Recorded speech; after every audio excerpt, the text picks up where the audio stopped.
오늘 설교 제목을 미리 주보를 통해서 보셨으리라 믿습니다.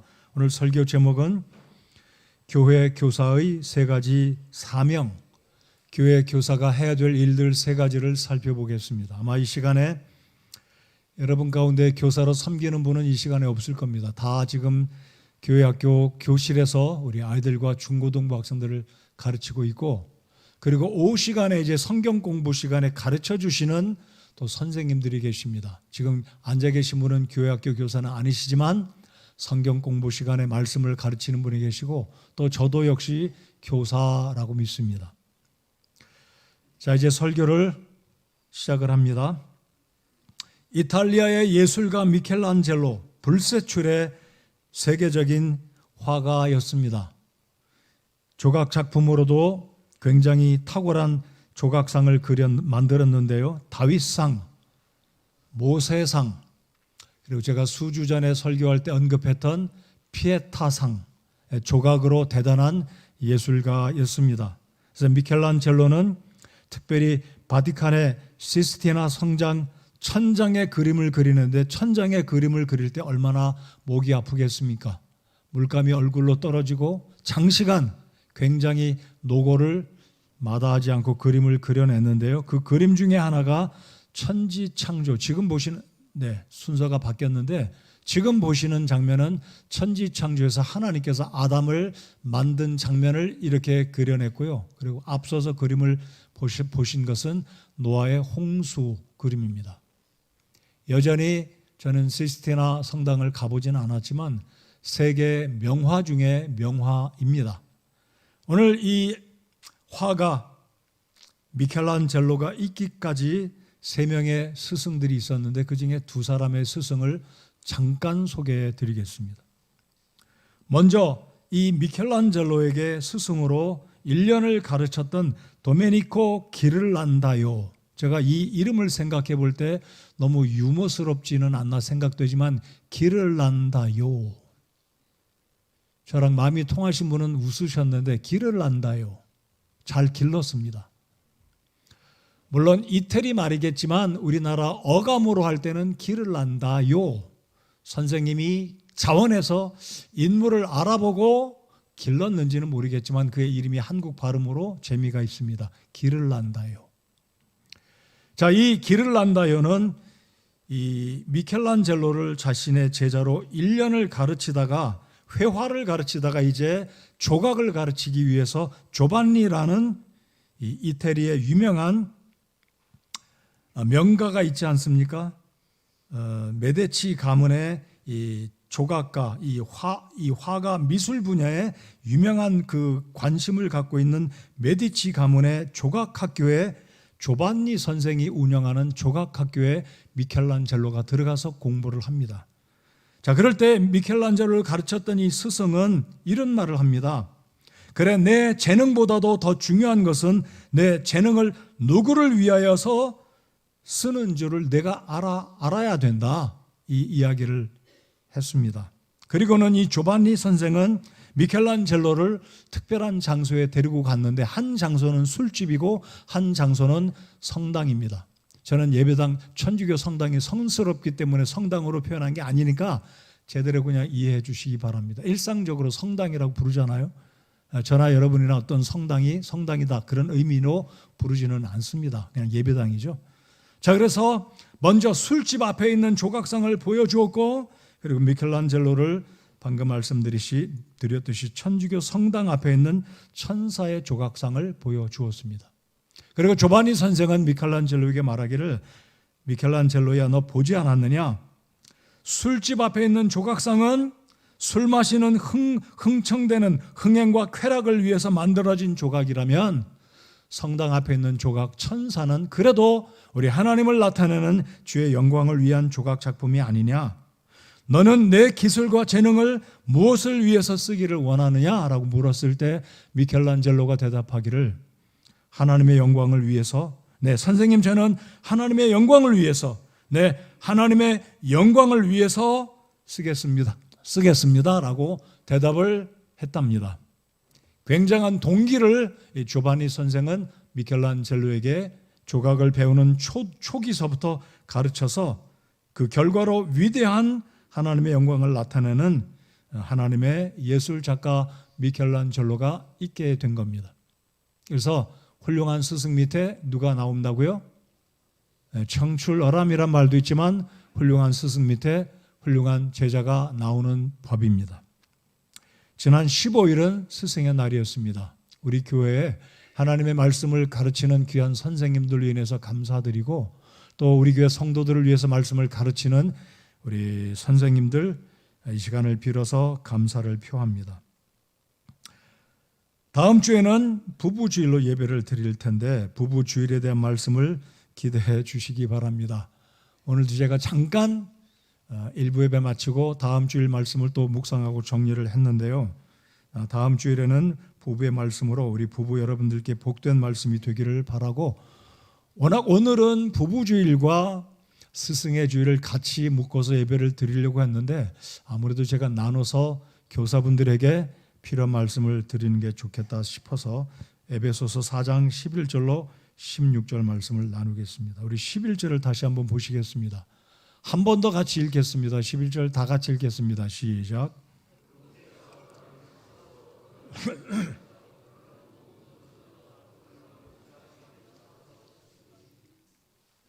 여러분 11절을 읽으셨습니다. 여기에 5가지 직분, 특별히 은사적인 직분이 언급됐습니다. 사도, 대언자 또는 선지자, 복음 전하는 자, 그리고 목사 겸 교사. 엄밀히 보면 4가지 은사입니다. 사도, 대언자, 선지자, 대언자, 선지자를 하나로 묶고 사도, 대언자, 복음 전하는 자, 그리고 목사입니다. 근데 마지막 부분은 목사 겸 교사라는 말은, 목사는 하나님의 말씀을 가르치는 자의 입장에서 목사도 되고 교사도 된다는 측면에서 목사 겸 교사다라고 표현했습니다. 그러니까 교회에서 말씀을 가르치는 교사가 목사라는 게 아니라 목사는 교사의 일을 하는 자이다라는 측면에서 목사 겸 교사라고 표현을 한 것입니다. 자, 그런데 흥미로운 것은 여러분 이 신약 성경에 보면 4곳에서만 은사를 언급했습니다. 기억하기 쉽도록 제가 이렇게 말씀드려 보겠습니다. 12장, 4장, 4장. 자, 12장, 4장은 기억하셨을 겁니다. 고린도전서 12장, 로마서 12장, 에베소서 4장, 베드로전서 4장, 이게 전부입니다. 은사에 관한 말씀들은 이 4장에서만 12장, 4장, 4장 기억하셨죠? 고린도전서 12장, 로마서 12장, 절수는 제가 시간 관계상 말씀드리지는 않았습니다. 이 4곳에서 말씀을 하고 있는데 에베소서 4장은 가장 짧게 은사에 대해서 기록을 했습니다. 그것도 말씀 사역에 관계된 사역만 언급했습니다. 그렇다면 바울 사도는 에베소 교회는 섬기는 은사, 기도의 은사, 사랑의 은사 필요가 없어서, 그게 필요 없어서 말씀 전하는 은사만 기록한 것일까요? 그렇지 않습니다. 목적은 에베소 교회는 교회론을 다루고 있는 책이기 때문에 교회가 한 가지 방향으로 교회 성장을 위해서는 말씀 사역이 중요하다는 측면을 강조하기 위해서 사도, 대언자, 그리고 복음 전도자, 목사의 은사를 기록했다라고 보시면 되겠습니다. 자, 그러면 12절을 보시면 여러분이 적어도 이 말씀을 잘 읽으시면 에베소 교회에 주신 가르침의 은사는 3가지 목적 또는 3가지 목표가 있다라는 것을 발견하게 되실 것입니다. 자, 12절을 제가 읽을 테니 여러분이 이 3가지 목적이 무엇인지 찾아보시기 바랍니다. 이것은 성도들을 완전하게 하고 섬기는 일을 하게 하며 그리스도의 몸을 세우게 하려 하심이라. 발견하셨죠? 어렵지 않습니다. 초등생들도 읽으면 아하, 에베소 교회 가르치는 말씀의 사역에 은사를 주신 목적은 첫째, 성도들을 완전하게 하고, 둘째, 섬기는 일을 하게 하며, 셋째, 몸을 세우게 하려 하심이라. 하고 하게 하심이라. 3가지입니다. 오늘 그래서 제가 3가지 교사들의 사명은, 첫 번째, 성도들을 완전하게 하고 섬기는 일을 하게 하며 몸을 세우게 하려 하심이다. 3가지만 전하겠습니다. 오늘 제가 신학 이야기 안 합니다. 어려운 설교 아닙니다. 잘 들으시고 3가지 방향에 초점을 맞춰서 우리 교회가 그런 방향으로 나아가고, 근데 문제는 목사님 저는 교사가 아니고 가르치는 일을 하는 은사를 맡아서 섬기고 있지 않는데 그럼 오늘 말씀은 저와 상관이 없는 말씀이겠네요. 이렇게 생각하시면 곤란할 수 있습니다. 왜입니까? 우리 모두는 선생의 자리에 있기 때문입니다. 어떻게 해요? 아버지로서, 어머니로서, 할아버지, 할머니로서, 회사의 리더로서, 어떤 기관의 리더로서, 교회의 연장자로서 젊은이들을, 후배들을 가르치는 위치에 있을 수 있기 때문에, 아니 실제로 그렇기 때문에, 그래서 우리 모두는 교사의 위치에서 이 말씀을 잘 적용할 때 하나님의 교회가 성장하게 되는 그 일에 우리 모두는 쓰임 받아야 되고 쓰여져야 한다는 사실을 서로 공감하시면서 이 말씀을 들으시기 바랍니다. 이게 서론입니다. 이해가 되셨죠? 대답 안 하시면 저도 멈추겠습니다. 이해가 되셨죠?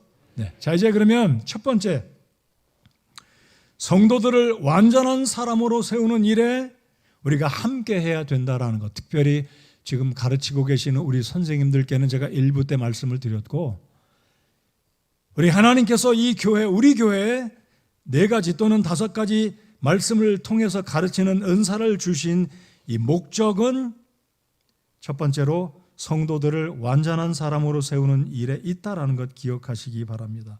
개역 성경은 온전케 하며 같은 의미입니다. 성도들을 완전하게 세운다 또는 온전케 세운다 똑같습니다. 자, 그렇다면 문제가 하나 있어요. 내가 과연 교사인데 아니면 내가 교사가 아닐지라도 어떻게 불완전한 저 사람을 완전하게 세워줄 수 있을까 하는 문제입니다. 공감이 되실 겁니다. 저 자신 또한 그럴 능력도 없고 그렇게 못합니다. 제가 완전한 사람이 아니기 때문에. 잘 들어보십시오. 완전하지 못한 사람이 완전치 못한 사람을 어떻게 완전하게, 어떻게 온전케 세울 수가 있겠습니까? 자, 우리 모두는 이전에 구원받지 못했을 때는 죄인이었습니다. 그러나 굿뉴스, 감사한 소식, 반가운 소식, 기쁜 소식은 우리가 구원받고 지난 죄들, 그리고 지금 짓는 죄들, 앞으로 짓는 죄들조차도 예수 그리스도의 보혈을 통해 용서받았고 용서받고 있고 용서를 받을 수 있다는 사실에 기뻐합시다. 문제는 여전히 남아있어요. 구원은 받았지만 여전히 저와 여러분은, 목사인 저도, 집사인 여러분도, 성도인 여러분도 완전한 사람은 아무도 없습니다. 그렇다면 우리가 어떻게 불완전한 자가 어떻게 불완전한 자를 온전케 세울 수 있냐 하는 겁니다. 근데 문제는 완전하게 세운다는 이 의미가 도덕적으로, 윤리적으로 불완전한 사람을 완전하게 만들라라는 의미가 아니라는 겁니다. 좀 숨쉴만 하시죠? 아, 괜찮다. 이 정도면 내가 할 수 있겠다라고 생각이 되실지 모르겠습니다. 잘 들으십시오. 여기에서 온전케 한다 또는 이것은 성도들을 완전하게 한다는 의미는 도덕적으로, 윤리적으로 또는 성경의 모든 말씀에 따라 정말로 완벽한 사람으로 바꿔놔야 된다. 이게 교사에게 주신 사명은 아니라는 겁니다. 이 의미는 무엇이냐면 헬라어 원어의 의미를 통해서 접근해 보겠습니다. 헬라어의 의미로는 카타르테스모스라는 말인데요. 이 단어 기억 안 하셔도 괜찮습니다. 오늘 듣고 한쪽 귀로 흘려보내도 괜찮습니다. 근데 이 카타르테스모스라는 말의 의미는 기억하시기 바랍니다. 이 의미란 부족한 사람을 도와서 선한 일을 할 수 있도록, 섬기는 일을 할 수 있도록 구비시켜주는 일이 완전하게 한다의 헬라어의 원어의 의미입니다. 자, 그렇다면 선생들은, 교사들은, 저와 여러분은 먼저 구원받은 사람이 되었기 때문에 누군가 구원받고 예수님을 알아가고 섬기는 그 사람을 하나님을 좀 더 알려주고 성경 말씀을 이해하기 쉽게 가르쳐서 이제 하나님의 뜻을 이루어 드려서 이웃을 섬기는 자, 봉사하는 사람으로 도와주는 일을 성경은 가르쳐서 완전하게 세우라라는 측면으로 말씀했다는 겁니다. 또 여쭤보겠습니다. 이해가 되셨죠? 완전하게 한다는 의미는 내가 이 사람을 도와서 준비시킨다. 어떤 장비를 갖추게 한다라는 의미가 오늘 본문에 그 성도를 완전하게 세워준다라는 의미가 성경에서 교사들에게 주신 첫 번째 사명이다라는 겁니다. 우리 로마서 8장 1절을 한번 같이 읽어보겠습니다. 로마서 8장 1절입니다. 시작. 그러므로 이제 그리스도 예수님 안에 있는 자들에게는 정죄함이 없나니 그들은 육신을 따라 걷지 아니하고 성령을 따라 걷느니라. 노란색 글자의 의미를 잘 살펴보시기 바랍니다. 제가 여러분과 함께 이 구절을 읽었던 이유는 구원받은 사람에게는 다시는 정죄함이 없다는 것입니다. 다시 말씀드리면 죄에 관해서는 구원받은 사람들의 지난 죄는 완전히 용서받았고 현재 짓고 있는 죄들도 예수님의 보혈의 은혜로 용서를 받게 될 것이고 앞으로 짓는 죄도 용서받기 때문에 정죄함은 없다는 겁니다. 그럼에도 불구하고 우리는 완전하지 않아요. 우리 생각도 완전하지 못하고 생활 패턴이나 습관도 여전히 부족하고 허물투성이이고 하나님 앞에 사람 앞에 부끄러울 따름입니다. 저도 하나님 앞에 부끄러움 투성이인 목사입니다. 우리 집사님들은 어떠신가요? 우리 어머니, 아내, 아버지, 남편 되신 여러분들은 어떠십니까? 하나님 앞에 고개 들고 나 떳떳합니다, 완전합니다 라고 말할 수 있는 사람은 없어요. 그럼에도 불구하고 우리는 먼저 구원받았기 때문에 그래도 갓 구원받은 사람보다는 조금 더 하나님을 더 사랑하고 조금 더 하나님을 알고 기독교적인 경험이 있기 때문에 사람들을 도와서 섬기는 사람으로 섬길 수 있는 방법을 보여주고 알려주고 가르쳐줄 수 있다라는 겁니다. 그렇기 때문에 다시 강조합니다. 저와 여러분은 교사인 분도 있고 교사가 아닌 분도 있을지라도 우리 모두는 하나님의 교회 성도들을 도와서 하나님이 주신 은사를 활용해서 섬기는 자들로 만드는 그것을 오늘 첫 번째 교사의 사명으로 주님이 주셨다라는 것 기억하시기 바랍니다. 자, 그러면 여러분은 교사의 위치에 있다고 생각이 되십니까? 그렇습니다. 누군가를 도와야 되니까. 자, 그래서 로마서 8장 1절에서는 그리스도인들에게는 다시는 정죄함이 없다.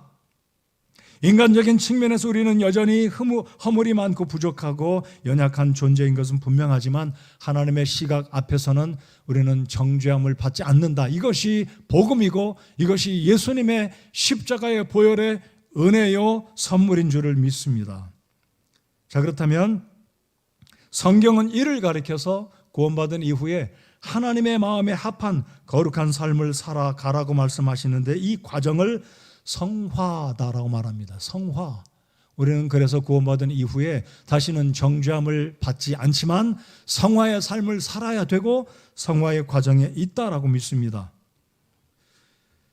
자, 이 5가지 은사 가운데 다시 강조해서 말씀드리면 목사와 교사는 한 사람의 2가지 역할을 말합니다.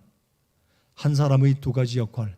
그리고 여러분 가운데는 여전히 성경 공부 시간에 말씀을 가르치는 교사 역할을 하고 계십니다.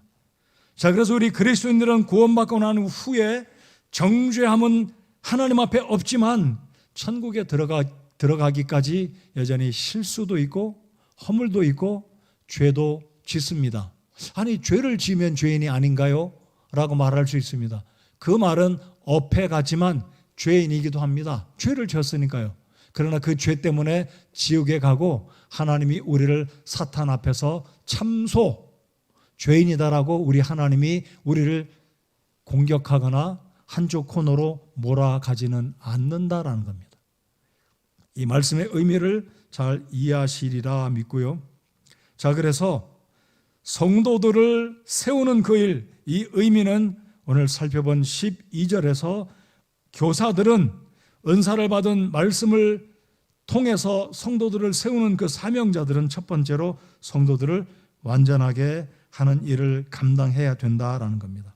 그래서 이 첫 번째 사명을 기억하시고, 자, 이제 11절부터 16절까지 이 말씀을 전하는 사역에 은사를 주신 목표 또는 목적들은 어떤 분야를 위해서 일을 해야 되는지 5가지로 설명을 합니다. 기억하십시오.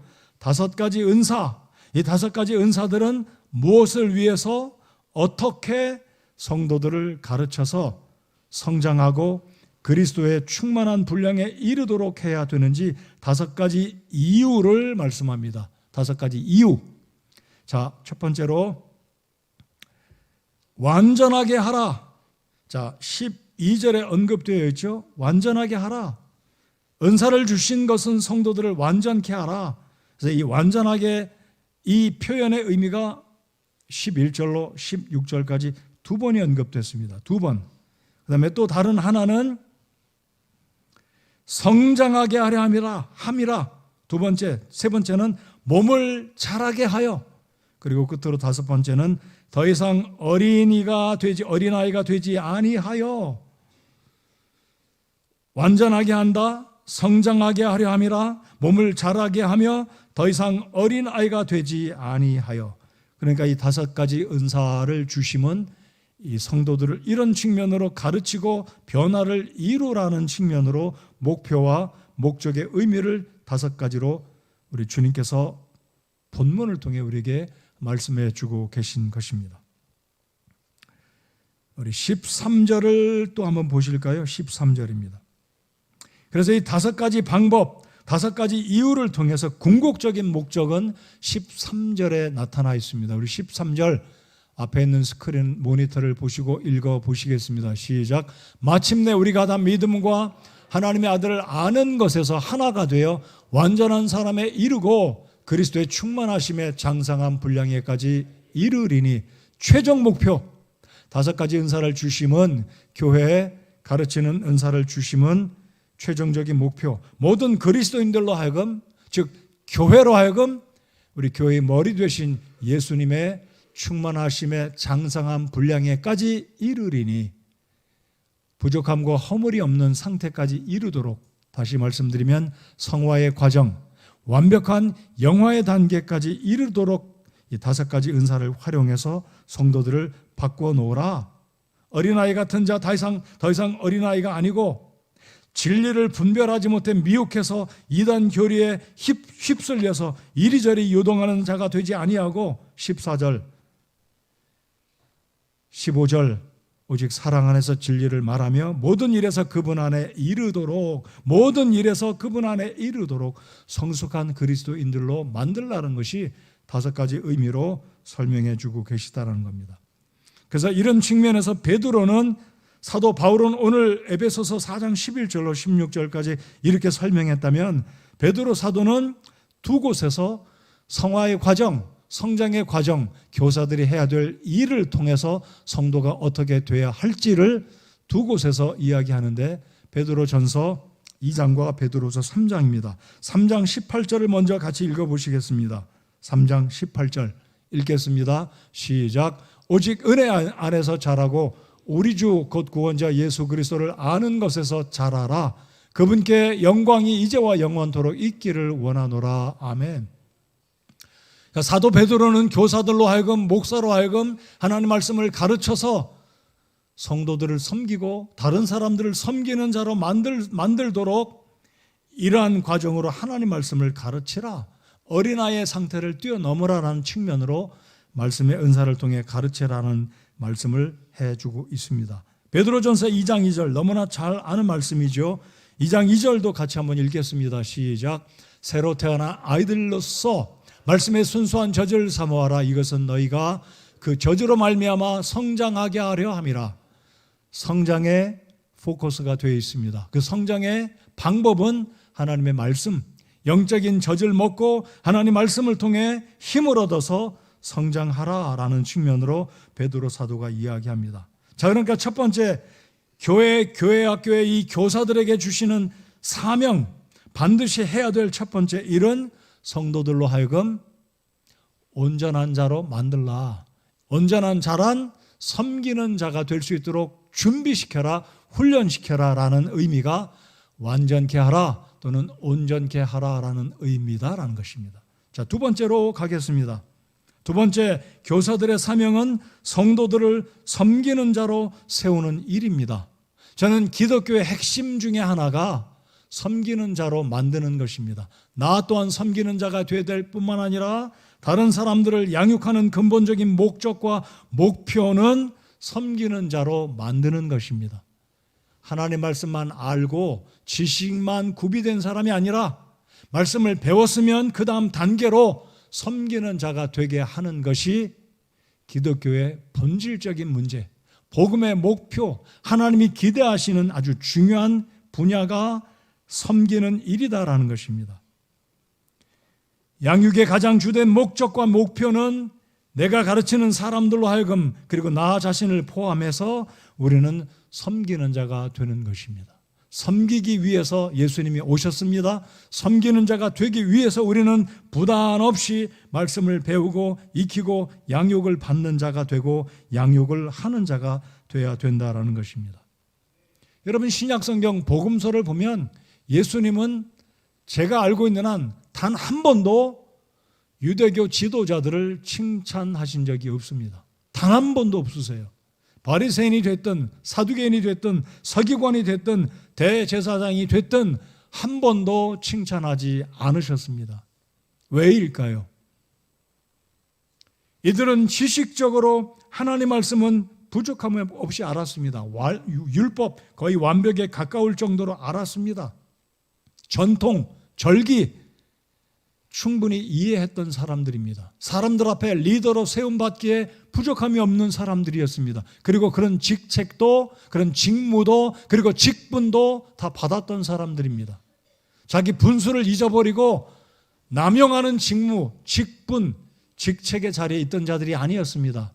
정확하게 그들의 직무, 직분 다 갖고 있던 사람들입니다. 문제는 섬김을 몰랐습니다. 알았어요. 말씀을 잘 알았습니다. 말씀을 또한 잘 가르쳤습니다. 그러나 주님이 보실 때 이들의 문제는 말씀을 모르는 것이 아니라 가르치지 않았습니다. 다시 말씀드리면 행하지 않았던 것입니다. 자, 요한복음 13장 13절로 15절까지 우리 같이 읽어보면서 예수님의 심정을 헤아려 보겠습니다. 그리고 동시에 나는 가르치기만 하고 있는가? 나는 말씀을 머리로만 알고 있는가? 아니면 행동으로 실제로 삶 가운데 순종하고 실천하고 섬기는 자인가 생각해 보겠습니다. 우리 같이 읽겠습니다. 시작. 너희가 나를 선생과 주라 부르니 너희 말이 옳도다. 내가 그러하니라. 그런즉 너희 주와 선생인 내가 너희 발을 씻어 주었으니 너희도 서로 발을 씻어 주는 것이 마땅하니라. 내가 너희에게 행한 것 같이 너희도 행하게 하려고 내가 너희에게 본보기를 주었느니라. 본보기를 주었느니라. 본보기로 행하였다라는 말씀입니다. 우리 예수님은 그렇게 하셨습니다. 오셨고 종의 모습으로 오셨고 3년 이상 고통과 고독과 어려운 시간들을 보내셨습니다. 본을 보여주셨습니다. 내가 본을 보였으니 너희도 그와 같이 하라. 주님이 말씀하셨습니다. 그렇다면 지난 한 주간 우리는 내가 가르치는 학생 앞에서 본을 보였는지 우리 자신을 돌아보시기 바랍니다. 제가 9시 교사분들에게 그렇게 부탁을 드렸습니다. 우리 자신을 돌아봅시다. 아니, 저 자신은 지난 주일 이 자리에 서서 설교했습니다. 제가 지난 한 주간 여러분 앞에서 본이 되었는지 우리 하나님 아버지는 저를 보셨고 다 알고 계십니다.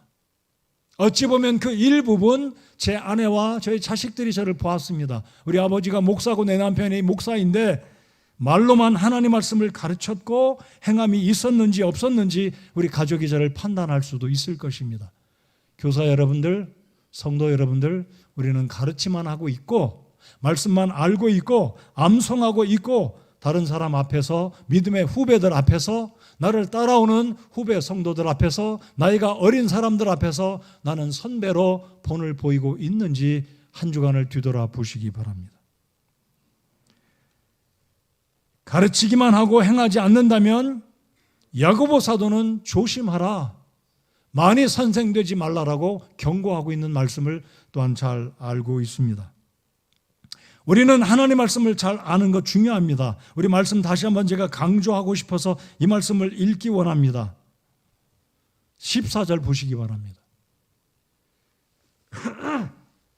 이것은 우리가 이제부터 더 이상 아이가 되지 아니하여, 아이들의 특징은 무엇이라고요? 사람들의 속임수와 몰래 숨어서 속이려 하는 자들이 사용하는 간교와 술수로 말미암아 교리의 모든 바람에 이리저리 흔들려 밀려다니지 아니하고, 교리의 모든 바람. 아니, 이런 게 무슨 뜻일까요? 교리의 모든 바람. 이것은 가짜 교리입니다. 헛된 교리, 비성경적인 교리. 즉 신천지나 하나님의 교회나 돌나라 박명 뭐라고 부르는 사람 있잖아요. 여호와 증인, 거짓 사이비 교주들이 가르치는 그 교리가 흔들려 이렇게 다니는 간교한 술수로 말미암아 교리의 모든 바람, 교리의 모든 바람입니다. 이런 교리 성경에 없어요. 쉽게 말씀드리면 가짜 교리라는 겁니다. 비성경적인 교리라는 겁니다. 근데 미성숙한 성도들은 교리를 분간을 못해요. 왜냐하면 하나님 말씀을 모르니까. 그래서 말씀을 아는 것은 굉장히 중요합니다. 더 중요한 것은 내가 알고 있는 이 말씀을 실천하고 행하는 것은 더 중요합니다. 믿으시면 아멘 해보십시다. 중요합니다. 이게 진리를 모르면 쫓아다니고 이리저리 흔들리고 믿음의 반석 위에 굳게 세우지 못하는 거죠. 자, 기억하시기 바랍니다. 첫 번째는 성도들을 온전케 세우는 일이 교사의 사명이다. 온전케 한다는 의미는 이해하셨을 겁니다. 두 번째, 교사의 중요한 사명은 내가 가르치는 목적은 내가 가르치는 학생들로 하여금 섬기는 자가 되게 하는 것이다. 그래서 우리 유치부 아이들도 유초등부나 중고등부도 장년들도 우리에게 모든 성도 여러분들은 제가 교사로서 여러분의 목사로서 여러분들이 섬기는 자가 되게 가르치는 사명이 저에게 있습니다. 저 또한 하나님 아버지 앞에서는 저 또한 말씀을 가르칠 뿐만 아니라 이 말씀을 순종하는 삶을 살아야 하는 책임이 저에게 있습니다. 사랑하는 성도 여러분들, 교회 주일날 시계추처럼 왔다 갔다만 하시지는 않는지요? 오시면 섬기는 일을 최소한 한 가지 이상을 하시기 바랍니다. 음악적인 분야가 됐든 청소하는 일이 됐든 주차하는 일이 됐든 가르치는 일을 하는 분야가 됐든 어떤 분야든 최소한 한 가지 이상의 일에 섬기는 일을 하시고 돌아가시기 바랍니다. 아니면 교회당, 예배당이 아니더라도 교회가 아니더라도 직장에 가서 사회에 가서 가정에서 최소한 한 가지 분야에서 섬기는 일을 하심으로 하나님의 영광을 드러내는 우리 교회 모든 성도님들이 되시기를 바랍니다. 교회에서 하시면 더 좋겠습니다. 그리고 직장에서도 불신자들 앞에서 내가 저 아무개 직원은 저 사원은 교회 다니는 사람, 예수님 믿는 사람이라고 사람들이 알고 있다면 적어도 우리는 회사에서 가정에서 일터에서 아무개는 크리스찬으로 섬기는 일을 하는 사람이다라고 알려질 수 있는 간증이 우리 모두에게 있어야 할 것입니다. 자, 세 번째로 하나님께서 가르치는 은사를 주신 목적은 저와 여러분들로 하여금 교사들로 하여금 성도들로 하여금 교회를 부흥시키는 그 일에 쓰임받는 사람들로 만드는 일이 교회 교사들의 사명이다. 우리가 해야 될 일은 교회가 성장하도록 돕는 일이 교사의 사명이다라는 겁니다. 왜 그럴까요? 12절 하반절과 16절의 그 이유를 우리 주님께서 바울을 통해 말씀하시기 때문입니다. 12절 하반절, 그리스도의 몸을 세우게 하려 하십니다. 몸을 세운다는 말이 무엇일까요? 교회를 성장시키는 일입니다. 교회를 부흥시키는 일입니다. 자, 16절을 다 같이 읽어보겠습니다. 16절은 구절이 좀 길고 설명이 길어서 잘 집중해서 읽을 때 16절의 의미가 무엇인지 발견하게 됩니다. 16절 다 같이 읽겠습니다. 시작. 그분으로부터 온 몸이 각 부분의 분량 안에서의 효력 있는 일에 따라 모든 마디가 공급하는 것에 의해 꼭 맞게 함께 결합되고 들어차서 몸을 자라게 하여 사랑 안에서 스스로를 세우느니라. 아멘. 자, 12절 마지막에 그리스도의 몸을 세우는 일이 성도들을 온전케 하는 일의 목적 또는 목표입니다. 16절 하반절에 보시면 세우느니라 똑같습니다. 몸을 세우게 한다. 12절 하반절, 16절 끝에 이렇게 함으로 사랑 안에서 스스로를 세우느니라. 여기서 스스로는 우리 개인이 아니라 교사가 아니라 교회 자체를 스스로다라고 말씀합니다. 여러분, 교회는 유기체입니다. 이 유기체가 환경과 여건과 조성을 갖추어 주면 교회는 스스로 자랍니다. 예를 들어 보겠습니다. 어린 아기들이 태어나면 상처 입어도 며칠이 지나면 금방 나옵니다. 근데 나이가 들면 상처가 잘 안 아물어요. 왜 그렇습니까? 면역력이 떨어지기 때문에. 다시 말씀드리면 사람은 19세, 20세, 어떤 사람은 21세가 지나도 키가 크는 사람이 있긴 한데요. 일반적으로 말씀드리면 육체적인 성장을 멈추는 때가 있어요. 그러나 교회는 유기체이기 때문에 사람의 몸처럼 성장을 멈추는 때가 없습니다. 하나님의 교회는 유기체이기 때문에 말씀의 공급과 하나님의 성령의 역사와 사랑 안에서 이 교회가 조건만 갖추어지면 교회 스스로가 계속해서 자라는 것이 교회인 줄 믿으시기 바랍니다. 신비한 거예요. 그래서 16절 마지막에 몸을 자라게 하되 사랑 안에서 스스로 세우느니라 그랬습니다.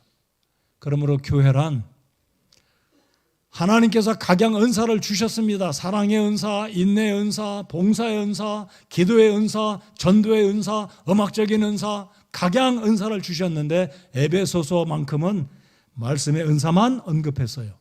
집중하라고. 교회는 하나가 돼서 성장하는 교회가 주님의 몸이기 때문에 이쪽 분야만 지금 강조하고 있는 겁니다. 고린도전서 12장, 로마서 12장, 베드로전서 4장 달라요.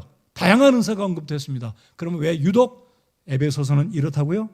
교회는 하나가 되어서 성장하게 만드는 것이 우리 주님의 뜻이기 때문에 에베소서 4장은 간략하게 5가지만 은사가 언급된 것입니다. 자, 그래서 세 번째, 교사의 사명은 무엇입니까? 우리 모든 믿는 구원받은 성도들의 사명이 뭐라고요? 교회로 하여금 성장하게 하는 그 일에 우리 모두가 쓰임받고 그 일에 한 마음으로 사랑 안에서 함께 연결되어서 공급되어서, 자 16절 중간을 보시겠습니다. 꼭 맞게 함께 결합되고, 따로 국밥이 없어야 된다는 말입니다. 조인트, 결합되고. 여러분 모든 자동차 모든 사물들 보십시오. 결합되지 않고 분해돼서 따로따로 가면 이게 역사하지 못합니다. 여러분 어깨 빠지면 다시 집어넣잖아요. 어깨뼈, 무릎뼈 조인트예요. 관절 다 연결이 돼야 움직입니다. 힘이 발해요. 오늘 헬라어 단어에 보시면 효력 있는 일에 따라, 저를 따라서 해주십시오. 효력 있는 일에 따라. 이 효력 있는 일에 따라 이게 무슨 의미일까요? 은사를 받은 대로 조화 있게 서로 협력해서 연결돼서 조화 있게 일하면 교회가 성장할 수 있는 요소가 마련되면 교회는 그때부터 스스로 세워나간다. 이 말씀이 16절의 핵심 포인트입니다. 효력 있는 일에 따라, 이것을 제가 헬라어로 말씀드리면 에네르기스입니다. 에네르기스. 이 말에서 영어 에너지가 나왔어요.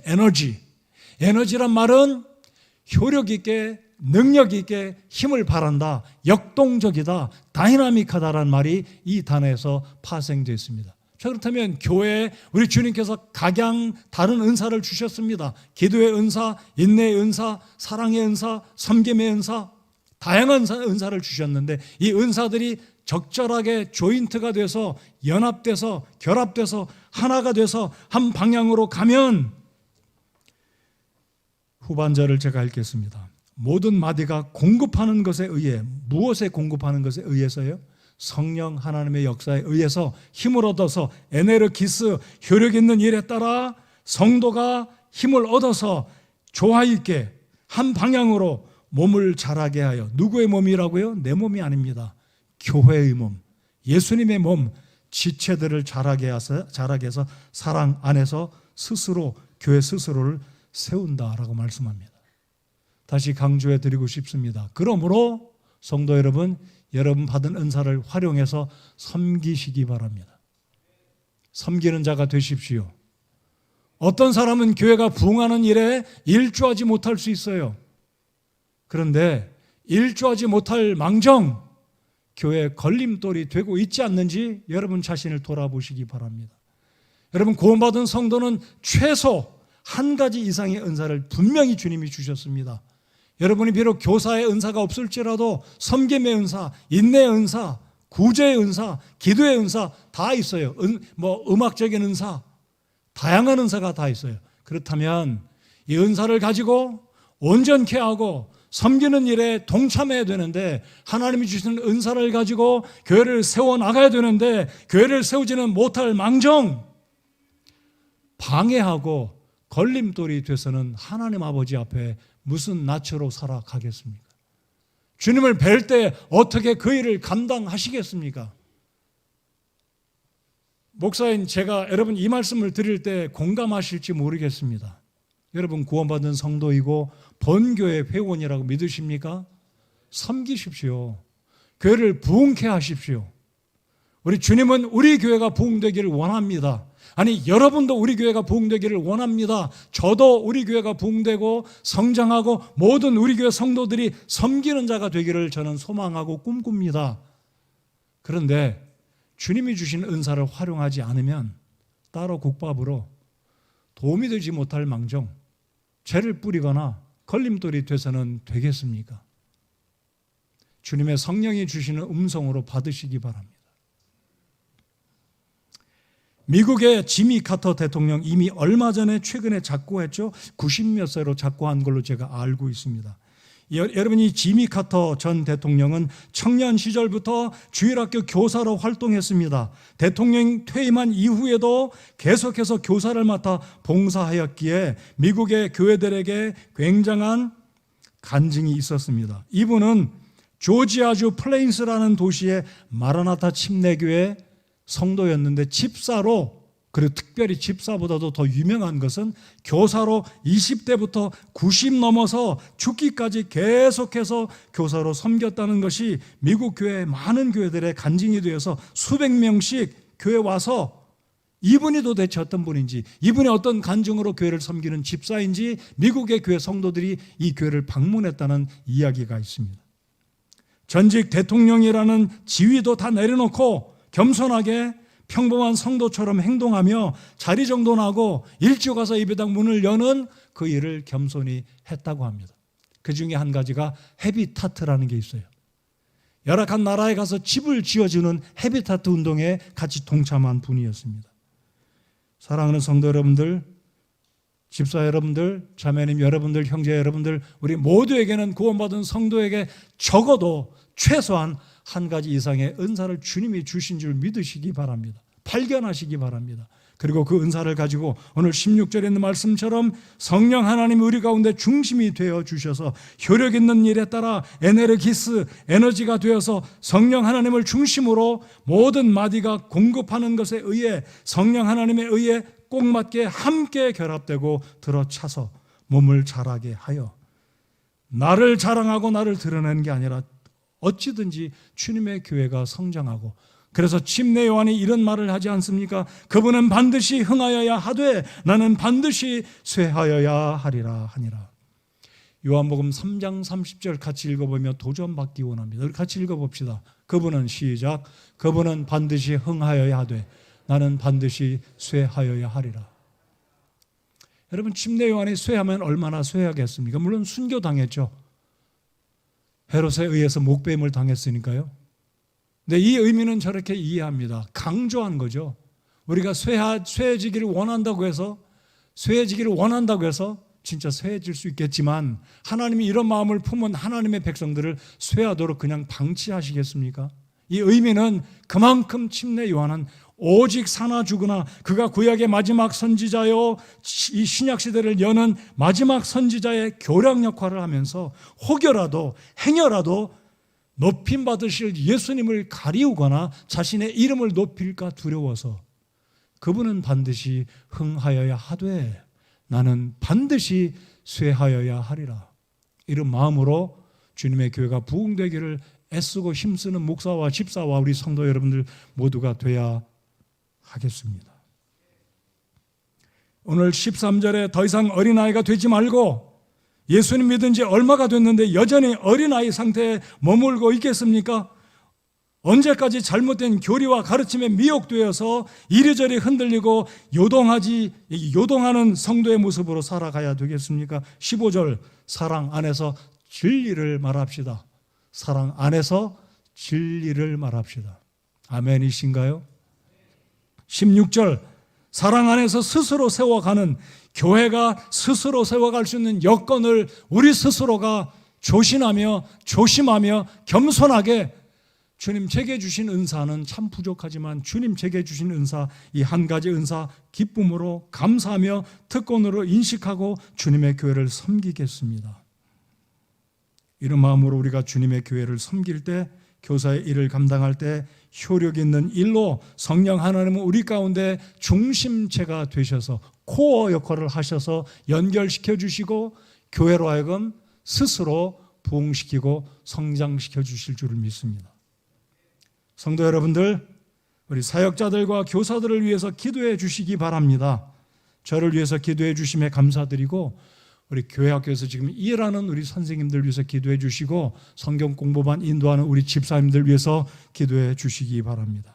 우리 교회가 하나가 되어서 아까도 제가 강조했듯이 이 에베소 교회는 4가지 은사, 5가지 은사만 언급된 것은 하나됨의 중요성을 인식하기 때문에 가르치는 은사만 5가지로 열거해 두었고, 교회의 성장은 교회의 존재의 목적이고 하나님의 영광을 드러내야 하기 때문에 주님은 오늘 11절에서 16절까지 이 말씀을 우리에게 주고 계신 줄 믿습니다.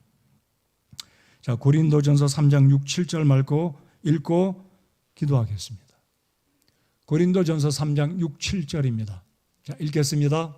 시작. 나는 심었고 아볼로는 물을 주었으되 오직 하나님께서 자라나게 하셨나니 그런즉 이와 같이 심는 자나 물 주는 자는 아무것도 아니며 자라나게 하시는 이는 오직 하나님이시니라. 목사가 교회 자라나게 할 수도 있겠다라고 생각할 수 있어요. 엄밀히 보면 에베소서 4장 16절 말씀에 의해서나 오늘 고린도전서 3장 6, 7절 이 말씀에 근거하면 교회를 세우고 자라나게 하시는 분은 목사가 아닙니다. 하나님이 하시는 일입니다.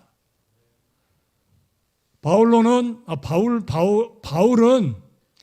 고린도 교회를 개척했기 때문에 씨를 뿌려서 심었습니다. 개척한 사람입니다. 그 교회에 있는 알렉산드리아 출신 유대인 교사 아볼로는 말씀을 가르쳤어요. 물을 주었습니다. 그리고 오직 하나님께서 자라나게 하셨다. 오직이란 단어, 그 다음에 7절 물 주는 사람도 씨를 뿌린 사람도 아무것도 아니지만 자라나게 하시는 이는 오직 하나님이십니다. 오직이라는 단어가 2번 나와요. 제가 이런 말씀을 드리는 거 이해해 주시고 수긍하시고 겸손히 받아주시기 바랍니다.